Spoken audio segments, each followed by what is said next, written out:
तर रामराम भावांनो, पुन्हा एकदा स्वागत आहे तुमचं माझ्या छोट्या मिनी ब्लॉगमध्ये. तर कशा आहात तुम्ही? बरे आहात ना? निघाल तो रोजच्या प्रमाणे आपल्या दुकानाकडे. पण नाही मग काय, दुकानावर ये ना आणि काम करणं हे तर रोजच आहे. मग काय नंतर पॅन्ट वगैरे कट केली, नंतर ती काकाकडे द्यायची होती पॅन्ट शिवायला. मग काय त्यांना दिली, नंतर निघाल लगेच आपल्या पुढच्या स्टेपला. मग जायचं होतं आज मंदिरात, सिद्धेश्वर मंदिरात आलतो.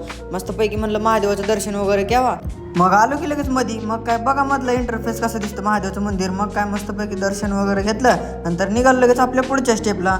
मग आज शनिवार असल्यामुळे चला म्हणलं आपलं हनुमान दादाच्या पण गाठीपेटीला जाऊ. मग आलो की लगेच हनुमान दादाच्या मंदिरातून दर्शन वगैरे घेतलं मस्तपैकी. नंतर बघा मग मधलं इंटरफेस कसा दिसतो मंदिर, एक नंबर. मग नंतर निघालतो लगेच आपलं रिटर्न. हे माजलगावचं मंदिर होतं बघा, दक्षिणमुखी मारुती मंदिर असं म्हणतात त्यांना. नंतर परत लगेच आलो आपल्या दुकानावर. मग भाऊचा वगैरे कॉल आलता, मग काय जायचं होतं गावाकडे. मग काय लगेच निघालो लगेच आपल्या गावाकडे. आज थोडं लवकरच चाललो होतं. मग भाऊनं जिमला वगैरे सोडलं, नंतर लगेच आपण गेलो मस्तपैकी जिम वगैरे मारली.